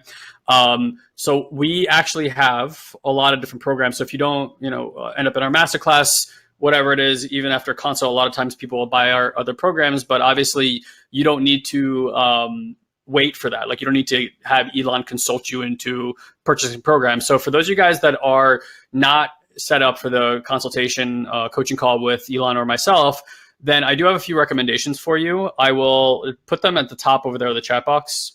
Again, if you want to take the application, satoriprime.com masterclass, there's no limit on when that's open. You can take it anytime you like, okay? We do have 2 other programs that I want to bring to your attention. We have the Satori Prime Collective, and we actually have our next live call tomorrow. This is a $9 a month membership, okay? So for like 2 cups of coffee today, basically, you can jump on 2 live calls with Ilan and myself. We do really, really deep dive dissertations on different topics over there. They're absolutely sensational calls. And if you haven't been on them, give it a shot. If you don't like it, of course, you can always just cancel or get your money back. Like, we don't want to keep anybody's money who's not getting value from our work, period. Okay. The second thing is we actually have the Satori Prime Academy, which is a suite of our programs that we put together. This is on productivity, health, the mind, and I'm missing one other one in there. Anyway, you go take a look. And abundance, right? So for those of you guys who have like money stuff going on, and it actually includes the collective calls. And again, these are wildly cost-effective programs. So even if you're like, I want to do something with these guys, I just don't know what it is yet, I'm inviting you to like jump in and just start participating more in the work that we do here at Satori Prime. Okay. Again, for those of you guys who took the apps, we're super excited. SatoriPrime.com/collective to find out about that. SatoriPrime.com/academy to find out about that one. Guys, if you feel like coming back on these webinars, these live ones, you're welcome to come to as many as you like. Please continue asking questions. And for those of you guys that was your first time, we really appreciate you being here. We know there's a million other places you could be online. We do not take for granted that you're investing the time with us. And then just to finish this out, I'm going to just put on a reel again of just like customers and clients and people that worked with us. So if you're kind of like on the fence and you want to hear other people's experiences, that you can. But of course, feel free to stay as long or as little as you like. Guys, we love you very much. Thank you so much for being here, and we'll see you next time. Hey friends, I want to take a second to share the massive shift my wife and I have experienced in our chiropractic office. We literally did not change any of our procedures, and we increased our office collections over 50% in the past couple of months. We're doing the same exact thing, and our conversion rate went from about 60% to 90% for everybody that walks into our office, and we've increased our prices and are still closing a higher percentage and being able to help more people in their health. I made the shift internally and the results came naturally. And what's awesome is we don't do any contracts in our office, and our retention rate has gone through the roof. Now that I've done the personal work and overcome so many things and emotions that I was dealing with, including anxiety, I no longer wanted to come into the office because I was stressed out from all the confrontation that I may have to address that day. I was burnt out. I just didn't see any hope or future in the office because it felt like it was a revolving door. Since we don't do contracts, people were starting and then very quickly dropping out.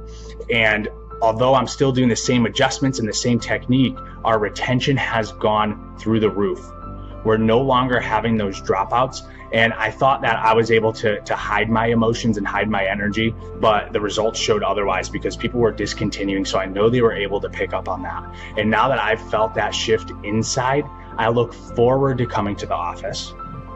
I work longer hours if I would like to, because I'm not trying to avoid it at all costs. I communicate better with my wife in the office, since we both work in the office. Now that we're doing the work together, and it's just been so much fun. And we had our record week last week, and we would not have been able to do it if it was not the work that we were doing with Satori Prime.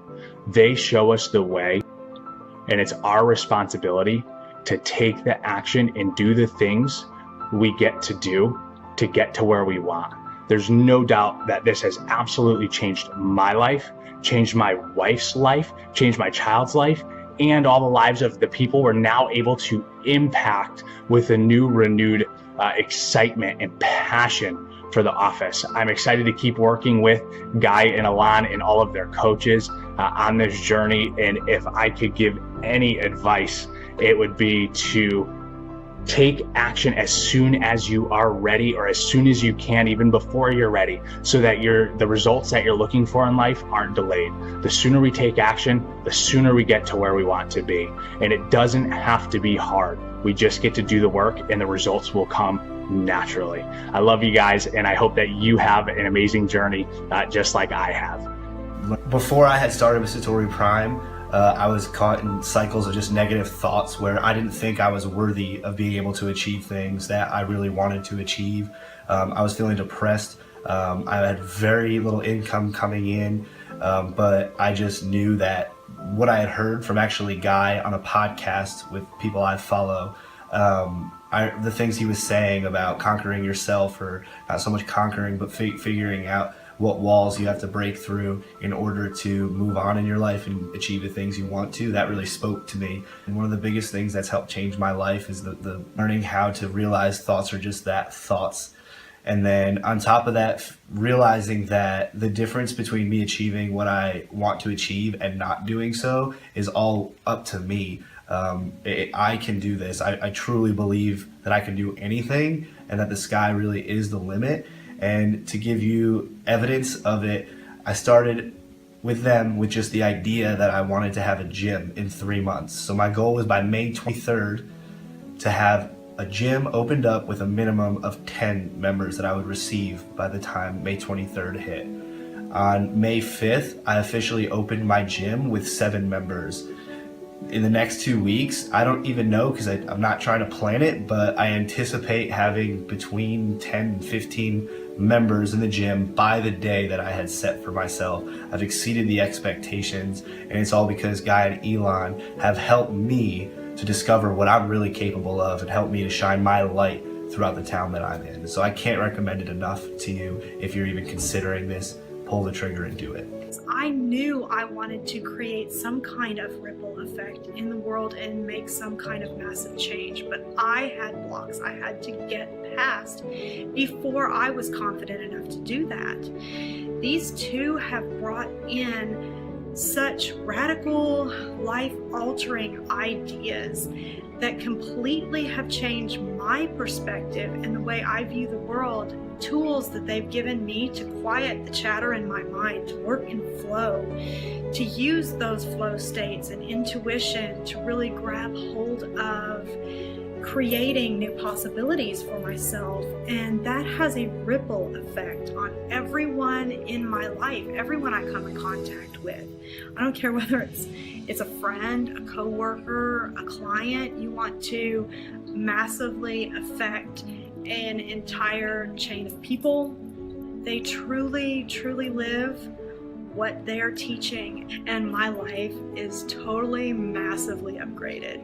I love working with these guys. You know, I was just thinking about you both over the weekend, and I'm like, these gentlemen probably have no idea, like, the transformation that they're helping another human being with, somebody that they don't know. Never could I have thought that the journey that we were getting on together would put me where I am. So like I can just truly feel how much you care about me and how you want to see me be the best version of myself and who I want to be. And working with like a coach and people who you've never met before, the fact that I truly like have like a love for you guys after working with you for like whatever, like 2 or 3 months is just amazing. And I'm I'm kind of like a little bit of a manly man, especially when I'm interacting with other men. So like the fact that I could even get on here and say that to you guys is like a big deal for me. So thank you. I've always been chasing the material things, and like that's what it's always been about for me. And now it's so much more. And now my mission is just not a mission of acquiring material things, but it's really just a mission of finding peace and love and harmony with myself and all the people that I care about. And I know that if I do that, all the other shit's going to come. Not about, getting on a diet to look good or, building the Amazon business so I can make $1 million a year. It's not what it's about. And so that really opened up for me. I feel incredible. I really, really feel incredible. And then lastly, like I came home and I saw my wife last night and I started crying because I saw her. Like I saw her for all the reasons like I fell in love with her. And I had never seen her that way. I'd never seen her that way. It was just such an amazing moment that we had. And just to like be there with her and just experience like all the reasons like I fell in love with her, all the history we have together, like just without question the woman that I want to be with for the rest of my life. I mean, you want to talk about a gift? Who cares about the money, the job? I mean, that right there, that's what life is about. Like that's what this is all about. You can't, I was saying this, I was like, I can buy the nicest car, the nicest house, I will never get that feeling. If I told you I bought a BMW, do you think I would choke up? Mercedes-Benz, a mansion? No. I'd be like, look at me. But telling you that I saw my wife for for who she really was and just being so in love in that moment, I can't barely even get through it. So I just feel so powerful, so just like, I just feel just such a sense of love and just gratitude. And I'm in just such an amazing, amazing place right now. Such an amazing place. So during those very challenging times, I had actually started listening to Guy and Ilan's podcasts. And I had started implementing the exercises that they recommend, worked on my mindset, started doing those little shifts. But I knew that for me to get the full experience, it was time for me to take that leap and start working with them more directly. So, needless to say, towards the end of last year, my business kind of fell apart. I was struggling with depression. I was struggling with finding true happiness. And the thing that is what I thought would provide me true happiness was income and buying specific things. So like I have the fancy car, I had the high-rise apartment, I had all these different things that I thought would provide me that true fulfillment. But inside I was still this upset, unhappy individual. Provided me this new insight that, true happiness comes from within. Guys, I can't even begin to explain how impactful and how much love I have for these two guys, because they have literally revolutionized my life, changed everything around. And, there's been some incredible things that have happened. So more specifically, I've been able to utilize this information that I gathered in these tools to find that true inner happiness. And I have learned in this journey to ultimately be myself and have that self-confidence and not worry about what other people think of me. My mom came home and she was very upset, and she actually sought advice from me. And with the tools and the information that I've gained working with Guy and Ilan, I was able to get her on the right track and follow what she was truly passionate about. Sure enough, that very next day, she went in there and put in her 2 weeks to target, and now she's her own boss. So it was absolutely incredible to, not only be able to impact my life, but be able to take that information and share it with others. And especially be able to impact a family member of mine. She's extremely happy. She seeks advice from me from different things. But I've never seen her so happy because now she's her own boss. She's completely booked, and she's actually making more money with her business than what she was working at Target. I used to struggle, and I'm sure a lot of people can probably relate to me, can probably relate in this specific area. During the day, maybe you're working long hours, 10 to 12 hours, but then you reflect back on what you accomplished during those 10 to 12 hours, and you realize wow, maybe I didn't really get that many things done. And that was something that I realized that was happening each and every day for myself. So me and Guy and Ilan, we had a conversation. They said the most important thing to do is focus on the things that provide you true fulfillment and work on those things when you feel it is right for you. I've been able to take a 10-hour time frame where I would get a handful of things done within that 10 hours, and I have now crunched it down to a 2 to 3 hour time frame. I want that work-life balance, and that was some of the things that I was struggling with was, getting my tasks accomplished on time and everything like that. So guys, I promise you are going to have an incredible experience working with Guy and Ilan, and that's just it. Your story is going to be different, and the things that you experience is going to be different than what I've experienced. But I can promise you and I can offer that it's going to be the most incredible experience for you to work with these two guys, because they genuinely care about you and your life, and most importantly, your family too. I was actually at a point where I was considering leaving the coaching. It had nothing to do with them, to be very fair. It had a lot to do with me, and I thought, no, I can do this. I feel like I've learned this and I've learned that. But it was an old pattern that was actually a part of what was coming up for me. And in that moment, I had some fear around my finances, or I had fear around what I was going to receive. And at the end of the day, I decided to stay. I'm glad that I did. And what was really amazing at that point is, rather than leaning into old patterns, what I decided, or made the choice to do rather, was to step into a space of the unknown so that I could receive new possibilities, the same possibilities that I had been praying and asking from the universe. And lo and behold, when I stood in a new space for the first time, actually responded in conversations with, I am worthy of receiving certain amounts of money, I am worthy of this, I am worthy of that, and bringing that energy into my conversations, within less than a week, I had $8,300 just show up in front of me from unexpected sources. What do you say about that? Guy and Ilan, in their coaching program, can never take responsibility for the results that you receive. It's not for them to take responsibility for that, it's for you. But what I want to do is I want to give them credit to walking with me down my road, down my journey, so that I had someone to stand with me in that space where I was about to sabotage everything. Unconsciously, I was about to do that. But because I had made the commitment to myself to work with these guys, and that they were ready and willing to be a bigger stand for me than I was for myself in that moment, I was able to receive actually what it is that I want in this life. And that's abundance, and that's relationships, and that's breakthroughs.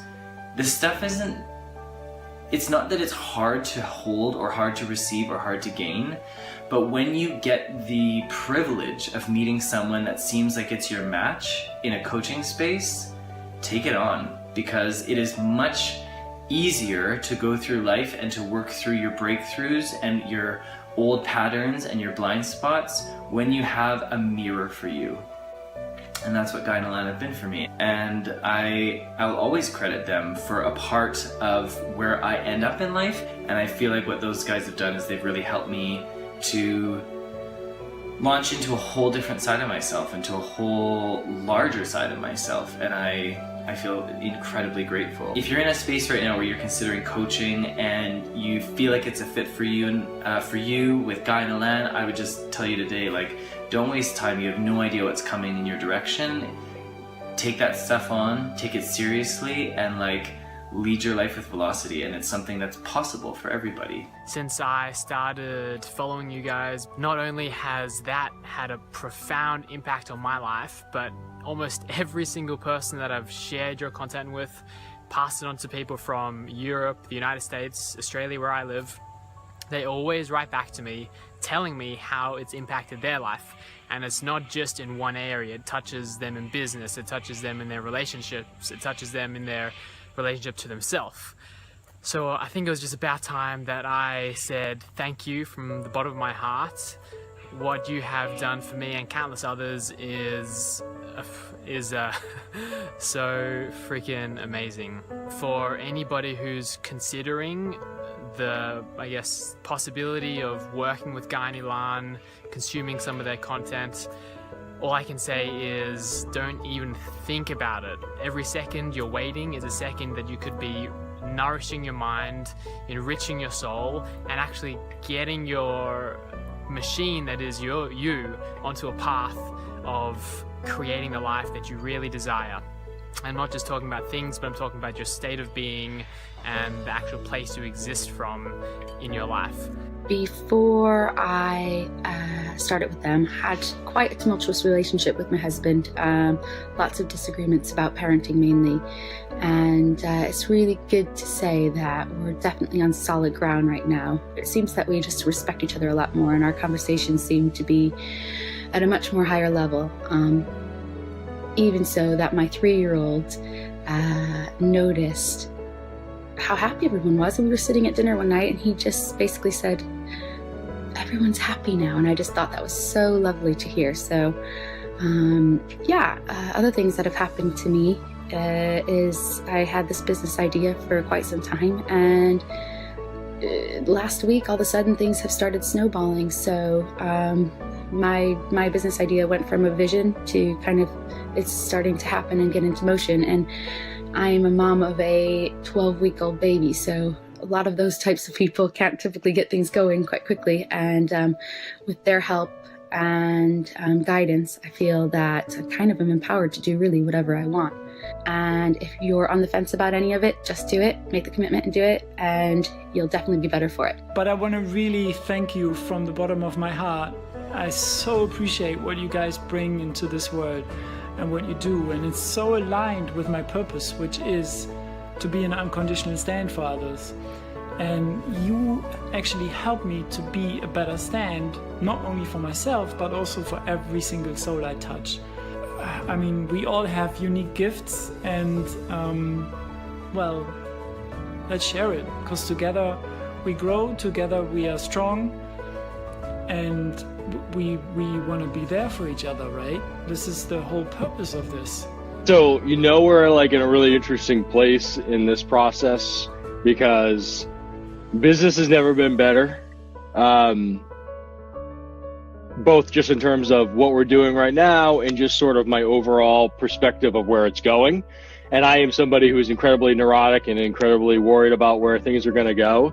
And I am just so optimistic about both where we are and where we're going. I've never felt just so complete and just positive about where things are. But we're not going to touch that. I've lost 50 pounds. I'm at 51 pounds of weight loss now since the last time we talked. Woo-hoo!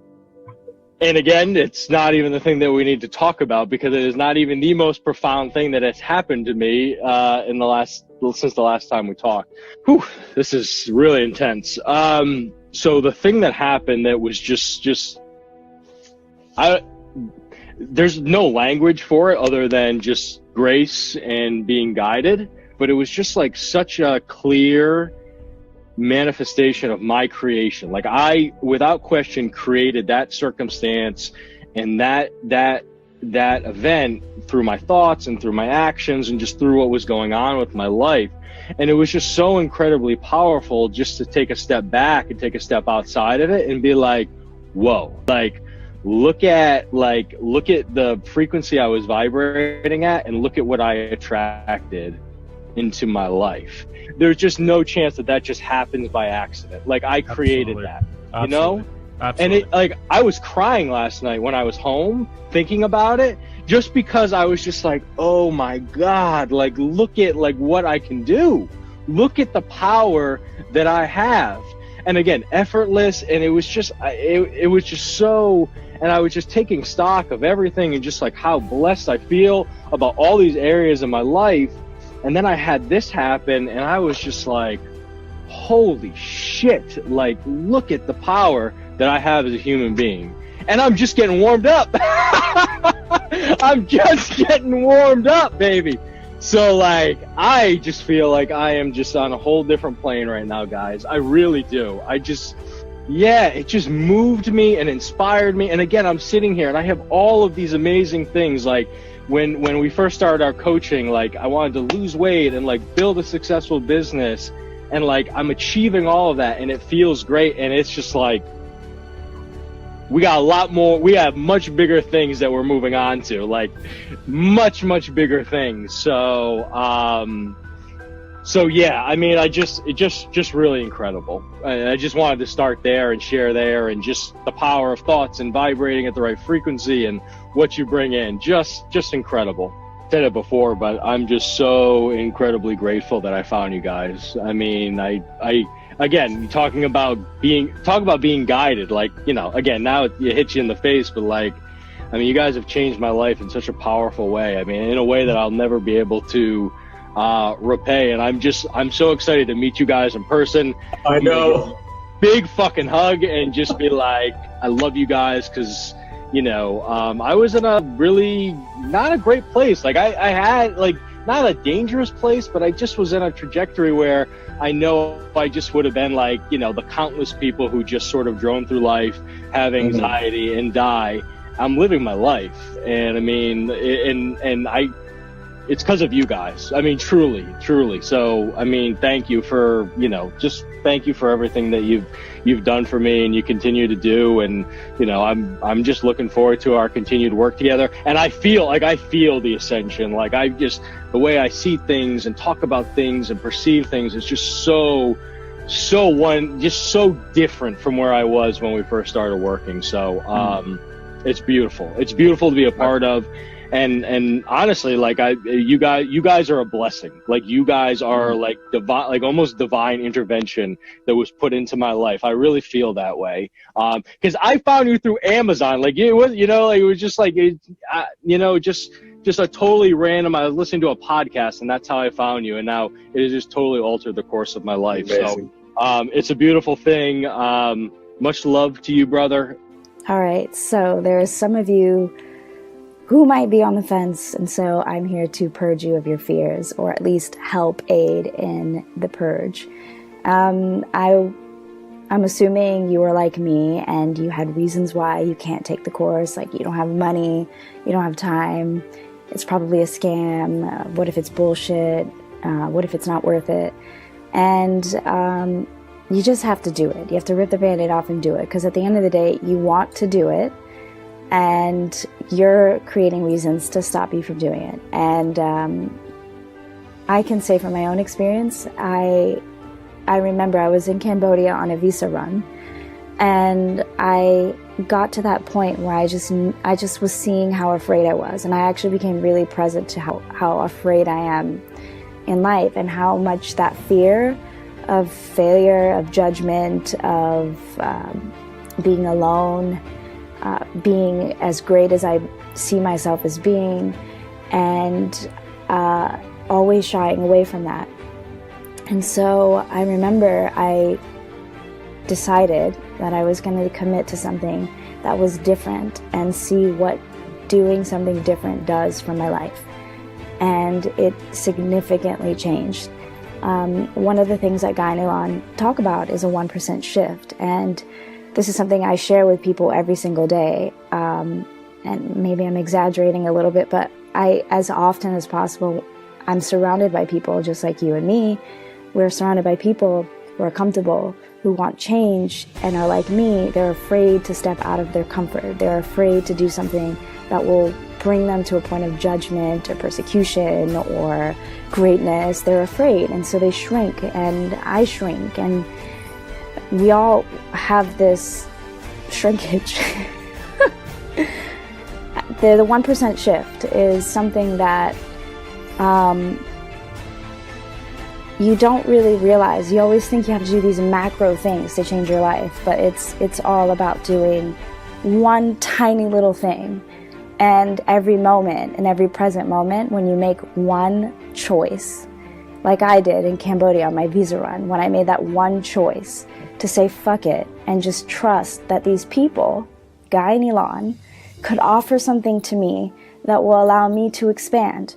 I'm gonna cry, I'm totally gonna cry. And I said fuck it, and I took out my credit card, and I remember I tried to type in the number and my card declined because I had like barely enough. And so I emailed them and I was like, listen, I don't have all the money. Will you allow me to break it up? And they said yes. And so they said yes, and I paid for the course, and I remember instantly having spending anxiety, and I was like, fuck, you're supposed to be saving for a rainy day, and I had all these reasons, and then I just literally like took a deep breath and I relaxed, and I was like, I'm doing something different. I'm seeing where different takes me. And here I am. I'm finishing out an extraordinary year. People notice now that there's a difference to me. There's a strength to me that was present before, but it's not afraid to be present now. And I'm not saying that I've reached this point of perfection or anything, but I have definitely grown in that I am not afraid to see myself. I'm not afraid to acknowledge the things that are good and bad about me and know that I'm literally, there's nothing wrong with me. I had a really bad relationship with my parents, and everything was rooted in anger. And I've been working and committed to things that I would normally shy away from and just support my lack of attention with anger and blame and guilt and all these other things. And I guess if I were to share one thing, the most valuable thing, aside from the 1% shift, is the fact that once you have the courage to always observe yourself and always be listening to the way in which you're occurring in life, everything really changes. And I do this all the time, every day. I see the way I respond to people. I see that, and I acknowledge that I actually have an impact on people, whether it's a positive or negative impact. And I still have days where I'm rude or a little bit bitchy to somebody, but I now have the balls to apologize, or I now have the balls to correct myself and step into my greatness. And so just take the course, just do it. The last 30 years, the relationship with my mother was in a sorry state of affairs. And I learned that by taking 100% responsibility for that relationship and asking 5 simple questions, that I was able to transform my relationship with my mother within 30 minutes. 30 years of hurt in 30 minutes. And now we have a relationship that is close, loving, and compassionate. What it's given me is a blank canvas to work on. Now, in a point in my life where I'm just fully able to create whatever life it is that I want to create. That's what Guy and Ilan and Satori Prime have given me throughout this process. I just can't believe I've made that call. Like, honestly, if you had said to me a month ago or even a couple of weeks ago that I would have been calling my dad and saying what I've said, coming from a place of love and peace, I wouldn't have believed you. I always thought it would be, I thought one day I'll get to it. But I guess that's what I'm here to work on, isn't it? And what I've come here with, Satori Prime, and it's just made my external reality kind of speed things up a little bit, and it's made me really look at what's happening instead of just coasting through it and allowing it to happen to me. It's now happening. I can see how it's all happening for me. It always has, but it's now way more evident to me now that this is the case. And wow, massive step forward, massive release, and just to know that, you know, like there was no angst, there was no, I couldn't sense any resentment there. There was just, on his side, there was just pain of loss, of not, you know, having that connection over the last 6 years. And at least I've taken full responsibility for this, and that is massively empowering. Thank you so much. If I didn't have this Satori